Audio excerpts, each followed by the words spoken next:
Welcome to Around the Weird. Here's your host, the museum curator of the strange and unusual, Mr. Nothing. Thank you, mysterious voice, and welcome back to Around the Weird, a booktube channel where I talk about all the unusual and out of the ordinary literature that I have found in my travels. Today it is Poetry Thursday, so I wanted to talk about some more spooky poetry in this October, the month for spooky literature. You can talk about spooky literature outside of October, but who has the time, really? So today I wanted to talk about a poem that is about a witch. I am referring to The Witch by C.S. Lewis. For those who don't know, C.S. Lewis, again, a pretty prolific author. C.S. Lewis wrote most of his stuff between, in the early half of the 20th century, the 1900s. He is most commonly known for writing the Chronicles of Narnia series, which includes the first book, The Lion, the Witch, and the Extended Jesus Metaphor. He infused a lot of Christian imagery and ideas in those books. I actually got started with The Magician's Nephew, which I thought was a pretty solid book. I believe Lucas over at the Bits of Lit has cataloged those books and talked about them, and so I don't think he liked them as they went on, but the first book in the series, The Magician's Nephew, but also The Lion, the Witch, and the Wardrobe, that's pretty good. At least you got the early ones going, and the later ones are probably a bit weird. But he's also known for being a Christian apologist and a sort of a skeptic who advocated for belief in God and all of that, which I found to be, rather annoying in some of my philosophy classes that I took in my undergrad, because here comes C.S. Lewis, this fantasy writer, talking about how God is okay, and I'm like, okay, whatever, I don't really care about what you have to say, C.S. Lewis, just write books and that's it. But so that's about who C.S. Lewis is. Pretty interesting author. I should get around to talking about the Chronicles of Narnia series, especially because they are well deep within the weird. But that is for a later date. For now, let's talk about this poem. I will read the poem, and I will do a brief summary of it. The Witch by C.S. Lewis.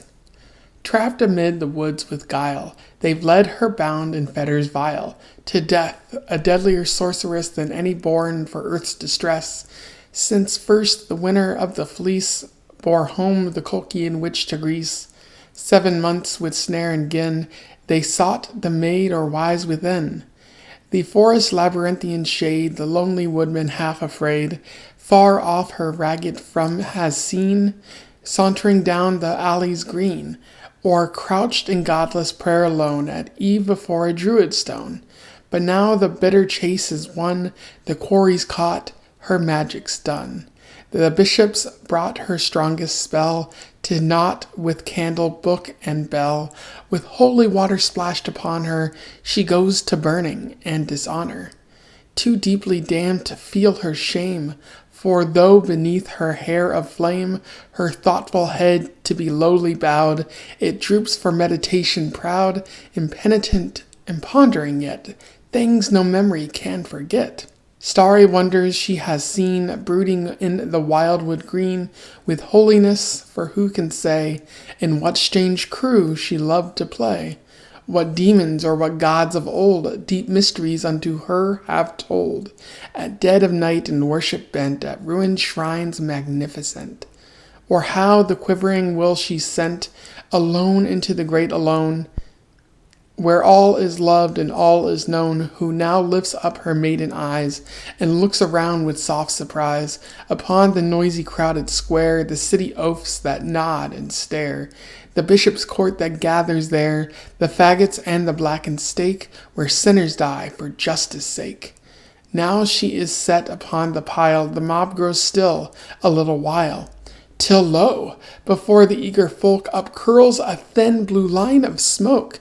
Alas, the full-fed burghers cry, that evil loveliness must die. And so that was The Witch by C.S. Lewis, a pretty straightforward poem about a mob that has captured what they believe to be a witch, a woman who they assume is in league with the devil, and they're getting ready to burn her. At the end of the poem, the burghers, whatever they're called, like they cry like, this woman has to die. Like, they're getting ready to burn her. It seems like, all is lost. Some interesting lines in this poem. I do like how he does a sort of like A, B, B, C, C, D, D style of rhyming here. It's very simple. It makes for what I would suppose to be like easy children's reading for if you're trying to get them into poetry, especially during Halloween. Although, is this for children? I guess children do deserve to know that, we sometimes burn people at the stake for being witches, even though there's no such thing as witches. That's another aspect of the poem entirely, though. So one line that sticks out to me is how early in the poem he says, "It droops for meditation proud, impenitent, and pondering yet things no memory can forget." And I do wonder what C.S. Lewis means by that. Like, things no memory can forget. What does that rhyme? Is that just the experiences that you felt in life? Is that the bargains you made with the devil? Like, what are the things that no memory can forget? I'm a bit confused about that line. If you have an answer, comment below. Like, I would love to hear your insight into that. But the other part of the poem that really sticks out to me is the end, where Lewis says, "The mob grows still a little while, till lo, before the eager folk upcurls a thin blue line of smoke. Alas, the full-fed burghers cry, that evil loveliness must die." And it's very intense at the end of the poem, because this woman is going to die. She will be burned to death no matter what. And what sticks to me is that final line, that evil loveliness must die, which stands out to me because, like, they're calling her lovely, but they're also calling her evil, and it really just seems like these men, and let's be honest, they're probably men, like they can't deal with their attraction to this woman or how like outstanding this woman seems to be, and so they're just like, well, she's got to be a witch. We gotta kill her, and that's just how it is often. Like, when men can't deal with their feelings or with their or they want to like trounce bounce and show their power, because this woman probably rejected them at one point. I don't think C.S. Lewis is probably getting at that, but that's my interpretation of the poem. Like, this woman probably spurned one of the people who's burning her at the stake, and that's the inevitability there. Like, he had power over her, and he chose to use it in a very negative way.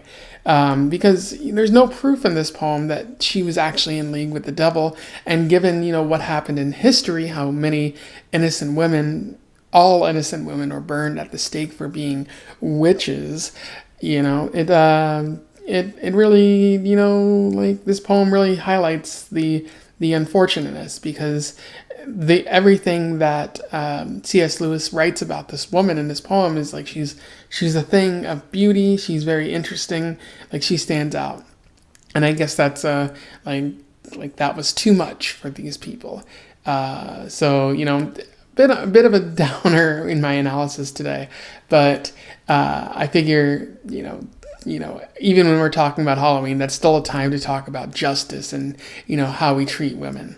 Anyway, those are my thoughts on The Witch by C.S. Lewis, a pretty good poem, one that I think you should check out, and I will put a link to it in the description so that you may find it and read it.